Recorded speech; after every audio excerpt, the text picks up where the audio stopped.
Good afternoon, Federal Sector Community, EEO Directors, and Form 462 Preparers. Welcome to EEOC's 2020 Form 462 webinar.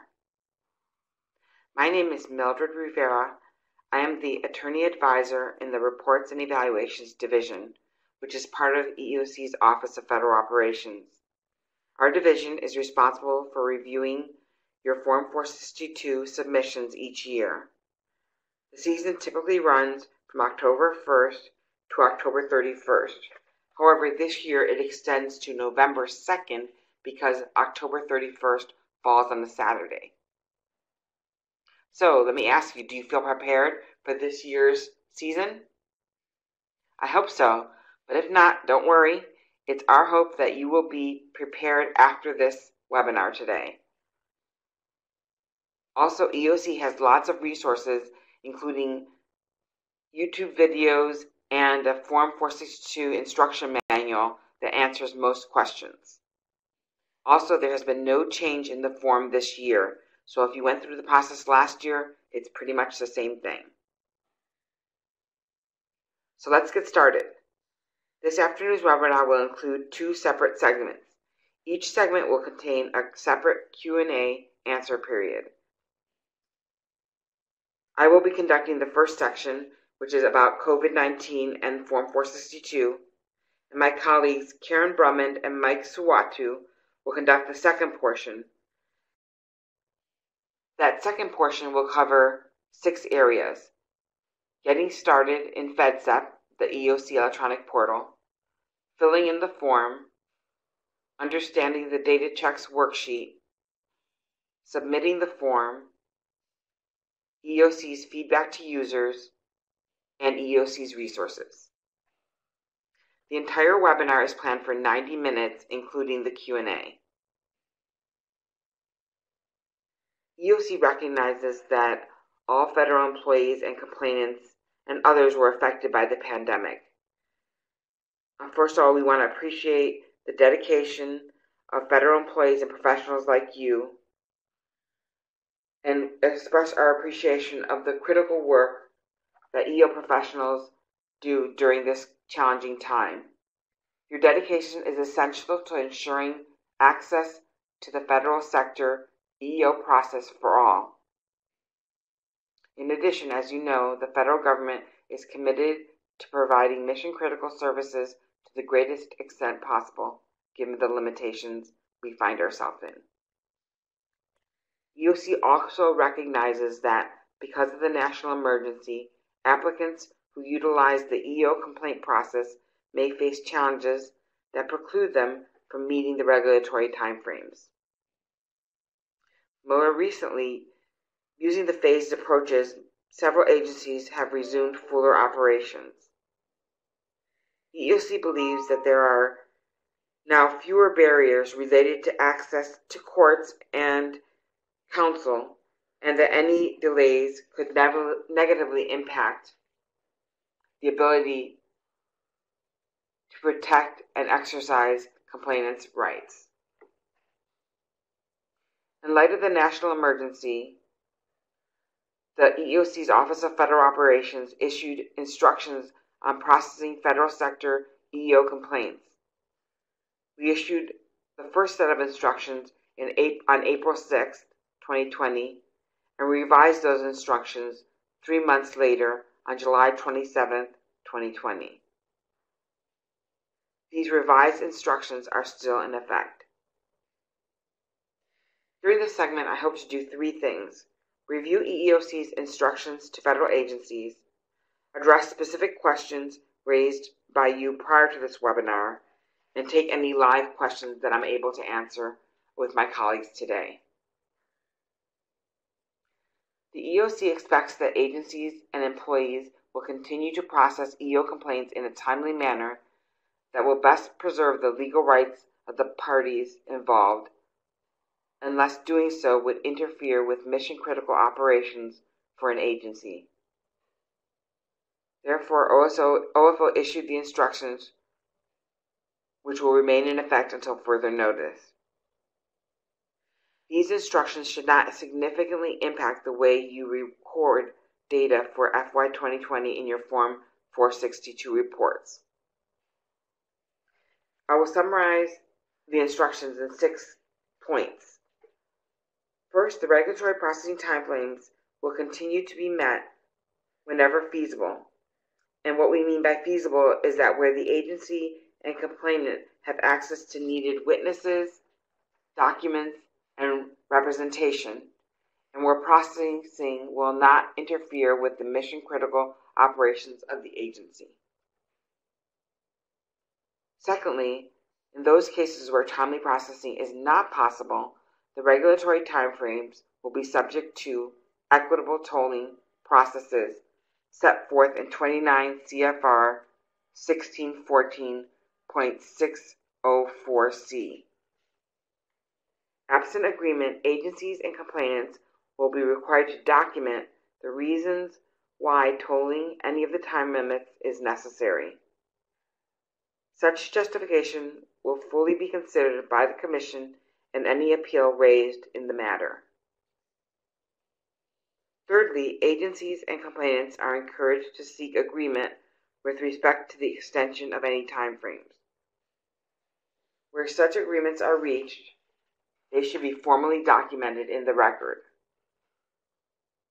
OFO will honor agreements on appeal, like I said, unless they are clearly onerous to one party or otherwise violate the standards of equitable tolling.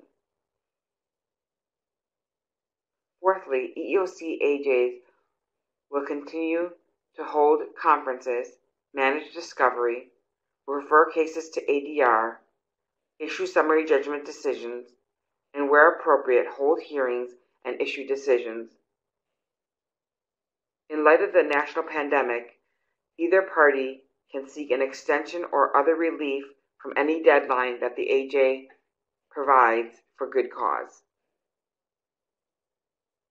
Fifth, as you probably know, prior to July 27th, EEOC directed agencies not to issue final agency actions on any EEO complaints unless the investigation is complete and the complainant has requested that the final action be issued. After July 27th, EEOC revised these instructions and directed agencies to return to issuing final actions. Sixth, the EEOC instructions also mentioned appeals, but that won't impact Form 4462 reporting because the form does not track appeals. However, you should be aware that EEOC initially suspended issuing appellate decisions, but since July has resumed issuing decisions. Finally, agencies were also encouraged to use electronic documents and signatures where possible, and to use the EEOC electronic portal. As far as COVID-19 instructions, you may have noticed on FedSep in late July, EEOC posted Form 462 instructions regarding COVID, which are more specific to reporting. Through Form 462 collection, agencies report to EEOC, in part, the amount of time EEO complaints are pending in the administrative process.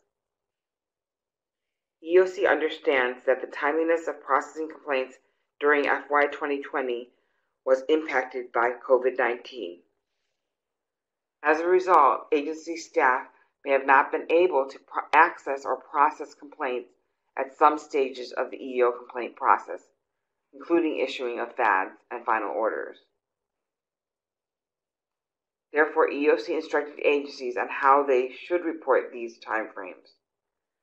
To ensure consistency and accuracy of the Form 462 data across agencies, EEOC asks you to continue calculating regulatory timeframes as defined in MD 110 and 1614. We cannot emphasize enough that agencies should not apply alternate internal procedures to hold and or modify the processing dates of complaints, including placing complaints in abeyance. There is no regulatory process for abeyances except for in class cases. Therefore, you should please calculate the actual time that passes in all processing times reported on the Form 462. We understand that this method of reporting will most likely result in processing times being longer than in previous fiscal years. Agencies are encouraged to place a comment on the Form 462 report explaining that longer processing times were due to the pandemic. This should include comments on the number of cases where investigations were extended beyond the statutory period through agreements or other similar scenarios. And we want to emphasize that EEOC will evaluate an agency's timeliness with consideration of the national emergency. We will not consider increased timeframes resulting from the pandemic as program deficiencies, and the circumstances will be noted in EEOC's 2020 annual report. I have a slide here about mixed case reporting, and basically, just to summarize, it says that the MSPB office didn't change anything except by making it easier for complainants to file, and that there shouldn't be any change in the way that mixed cases are reported or filed. So in the next page, I provide the contact information for Michael Bagnow, and he is the acting director of the regional operations at the MSPB. He can be reached at 202-254-4507. The next portion of the presentation will go over 4 questions that we received prior to the webinar. The first question is, the instructions we received as a result of COVID-19 informed agencies not to issue FADs. If the complainant failed to make an election once the investigation was complete, how should agencies document this on the Form 462 report? And the answer is that if the complaint was closed, it goes in Part 6, Summary of Closures by Category. If the complaint is pending closure, it goes in Part 8, Summary of Pending Complaints by Category. Also, please place a comment explaining that the delay is due to the EEOC instructions not to issue FADs, and this goes in the Excel tool on the Data Checks worksheet in the comments column on any row that references Part 8. The tool is not finalized yet, so we can't give you the exact place, but that will give you an idea of where to put it. The second question is, how should we report an AJ's dismissal of a hearing without prejudice? The AJ suspended proceedings at the complainant's request due to COVID. The order specifies that complainant will have until October 2020 to reinstate his hearing request, and the agency notes that FedSep lists the EO case number as closed. And the answer to this is that the AJ's dismissal of a case without prejudice, they usually give the complainant a certain amount of time, like they did in this case, and that person has to decide whether to reinstate their hearing request by that date. If the complainant does not request a hearing by that date, the agency then must issue a FAD within 60 days of the date given in the order. For the purposes of Form 462 reporting, the case will be marked as Part 8, Summary of Pending Complaints by Category, line A4, Complaints Pending a Final Agency Action. The third question is related to the last one and just asks, does our recommendation change if the time frame was during the period where EEOC was telling agencies not to issue FADs? And the short answer is no, this does not change it, although we want you to put a comment explaining the delay in the comments field where appropriate. We hope this discussion has been helpful to you, in your preparation for the Form 462 reporting season. Now there's an opportunity to ask questions specifically regarding only the COVID matters. If you have questions about other matters on the Form 462, please hold them till after Karen and Mike do their section. If you don't get an answer from us today or think of something later, please send your question to form462@eeoc.gov and we will respond to them as quickly as possible. Good luck. Please put your questions in the chat box and we will read them and see if we can answer them. Thank you.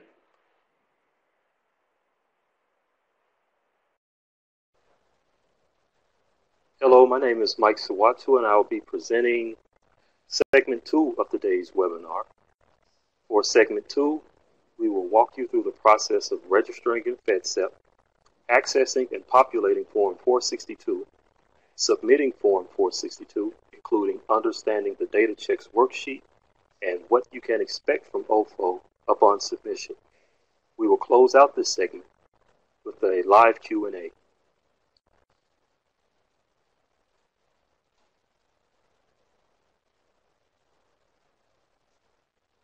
The Office of Federal Operations requires federal agencies, including military departments, executive agencies, the U.S. Postal Service, and independent agencies to submit Form 462 by October 31st of every year. As an overview, we have provided you with these simple steps to successfully submitting Form 462, all of which we will discuss in more detail during this presentation. First, ensure that you have access to FedSep. Second, ensure that you can access the Form 462 Excel tool from FedSep. Third, complete the tool using your agency complaint data. Fourth, run the validation checks that are built into the form to ensure that there are no logical inconsistencies in your data. Fifth, generate the XML file using the built-in XML generator. Sixth, upload the XML file and the Excel tool into FedSep. 7.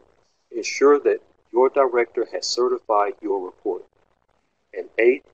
Wait for OFO to review your report and confirm that it has been accepted. Before getting started with your submission, you should ensure that you have the proper credentials and that you have downloaded the latest Form 462 template. EEO directors, preparers, and existing users who have been locked out of the portal should ensure that their credentials are up to date and working properly. The latest Form 462 template can be downloaded from the FedSep portal. Click on the Guidance tab and search for the Form 462 group. We will demonstrate how to download the latest template later in this presentation. On the FedSep homepage, you will see options to either sign in or for new users, you can register an account. There is a Forgot Password option available below the Login button on the homepage. For new users, you will be required to enter your personal information into the secure portal. Remember to select the application you wish to access, either MD 715, Form 462, hearings, or appeals. You must also select a role, whether admin, preparer, or EEO director. While EEOC approves EEO directors, your agency's EEO director must approve all other users. When you are approved, you will notice a green thumbs up indicator under the action column. Once you have successfully registered in FedSep, log in to access the Form 462 template.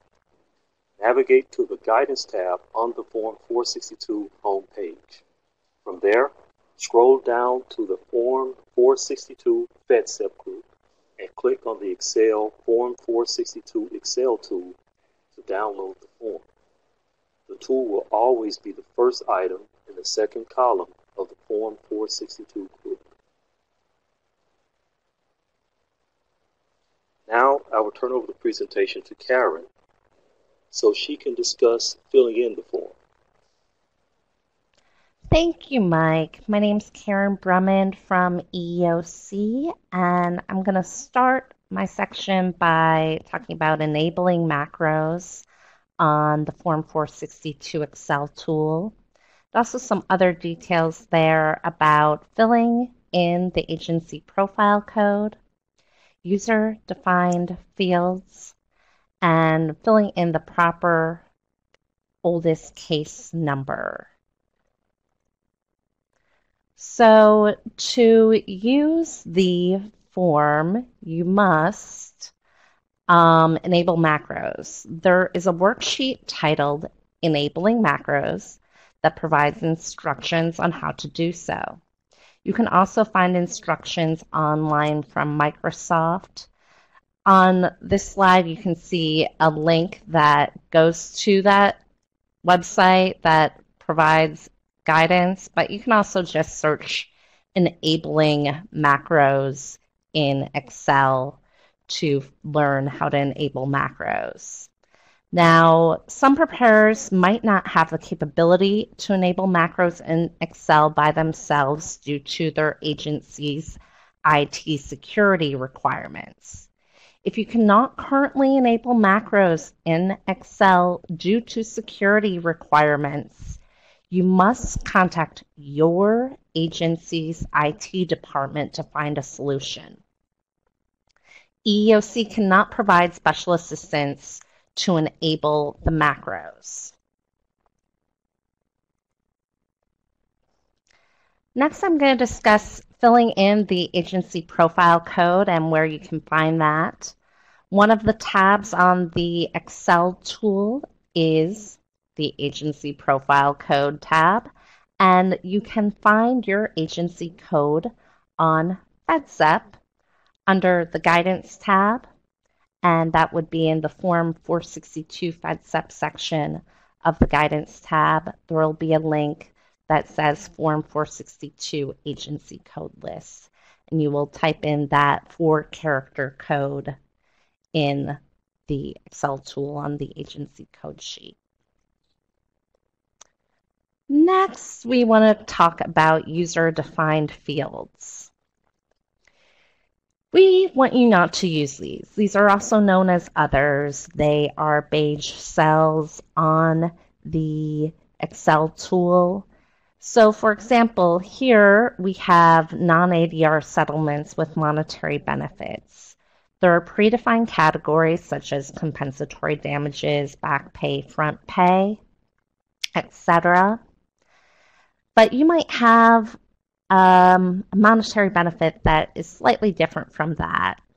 And what you should do is look at the crosswalk for these categories to see if your different category fits into one of the predefined categories. The crosswalk is available in the instruction manual, which is available on EEOC.gov, or it can be downloaded from FEDSEP on the guidance page. And please avoid using user-defined fields. Next, I'm going over what we mean by the oldest case EEOC hearing number. To be specific, you have to fill in the oldest case EEOC hearing number, but it has to be the number from EEOC. Many agencies have their own hearing numbers that are agency specific. We want you to use EEOC's number, which will be in the format number, then the 4-digit year, then 5 numbers, and the letter X. Going on to the data import worksheet. This is one of the worksheets that you can find on the Excel tool. And let's say you have last year's form and it's almost identical to this year's form, or maybe our contractor had to make an update to the Excel tool mid-season, and you have to update that data into the new Excel tool, you can use the data import worksheet to do that. So you will click on import data from another 462 Excel tool. You will browse your files to find the old version, then click on that, and it'll take a few minutes for the data to import, but it can be a real time saver. Now I have to emphasize one thing. Actually, do not select and drag or copy and paste in this tool. I repeat, do not do that. And we have a tool that I'll talk about in a minute that can help you avoid that. And it is the Populate with Zeros button. On the Data Checks worksheet within the Excel tool, you'll find at the top a button that says Populate with Zeros. What we recommend that you do if you are using the Excel tool is to first fill in all your data that is not zeros, and then go to the Data Checks worksheet and click the Populate with Zeros button. In all the other cells that take numeric data, that will fill in all those cells with zeros. And again, to not corrupt your form, please do not copy and paste in the form, and do not select and drag to fill in the form with zeros. Please use the Populate with Zeros button. Another feature on the Data Checks worksheet is the Validate button. Once you have filled in your form and clicked the Populate with Zeros button, you should click the Validate button. That will show you any data checks that do not pass because the data is inconsistent. That will make any of the data checks that fail after you click Validate will have the word fail in column A. And you'll have to look at that information found on the Data Checks worksheet and make the necessary corrections. Another way to look at data checks to see which ones failed is by using the filter buttons on the Excel tool. In the Data Checks worksheet, you see this little arrow at the bottom of the pass-fail cell. If you click on that, a drop-down menu will appear, and you can uncheck any items that you don't want to see. So if you only want to see your failed data checks, you'll uncheck Pass, and only Fail will show. So that can be helpful, but if you do apply filters to multiple columns, you'll want to remove the filters from all of them because it can hide different rows when you apply multiple filters. Next, we have the comments column, column J. Some data checks may require that you add a comment in order for that data check to pass. And you can see that warning here in column M that a comment may be required to pass. It's because some data is unusual and, while it might still be correct, we want to know that you checked that the data was correct. And you will want to type in those comments in column J of the same row where you are getting the data check fail. And if you have comments regarding COVID, you would also want to type them in column J. Next, once all of the data checks have passed, you'll want to click on the Generate XML button. This will generate a file that you'll later upload into FedSep that we use to generate a form that looks very nice and easy to review. So what you'll do is you'll click on the Generate XML button, but before that, remember to save your Excel tool. And then click on the Generate XML button. A File Explorer window will pop up and you can navigate to a location where you want to save the XML file, give it a unique name, and remember where you saved it. And the XML file will have a file extension, so a file name ending in .xml.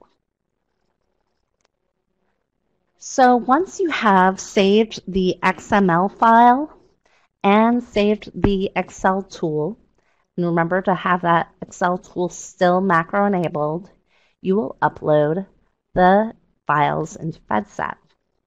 To do that, after logging into FedSep, go to the Form 462 tab at the top, and then select from the drop-down menu Complaint Data Upload. That will bring up a screen with what you see at the bottom of this slide.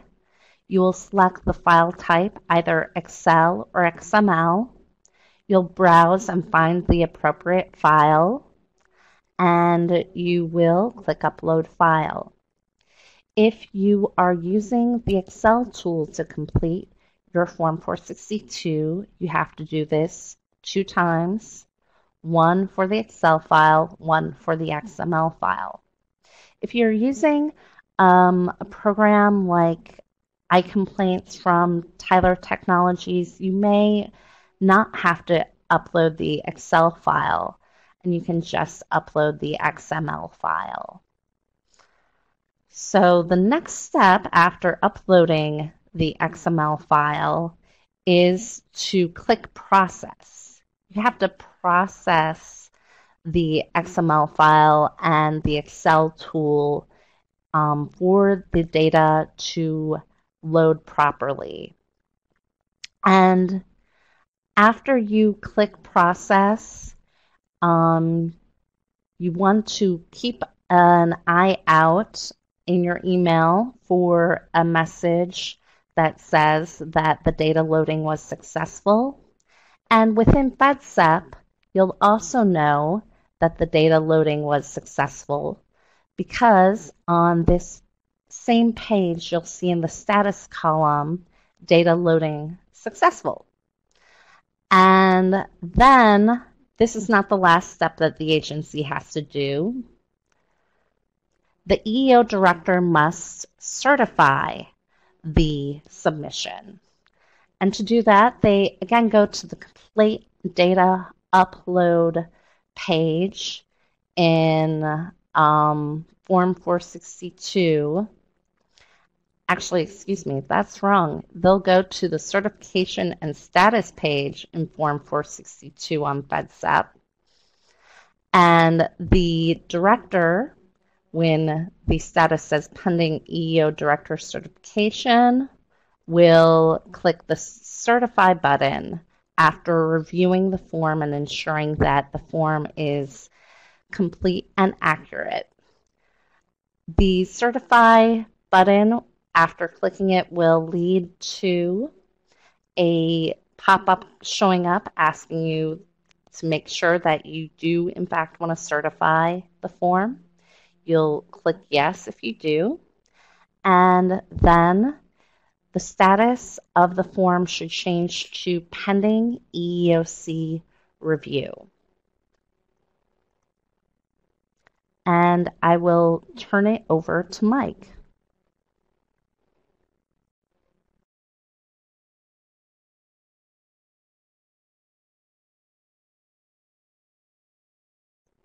Mike, are you on mute?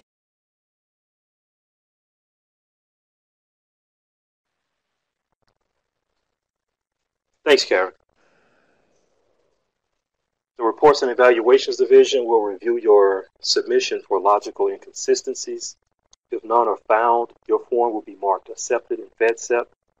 and you will receive an email notification confirming that your form has been accepted. If we find inconsistencies, your form will show up as rejected in FedSep, and you will receive an email identifying the errors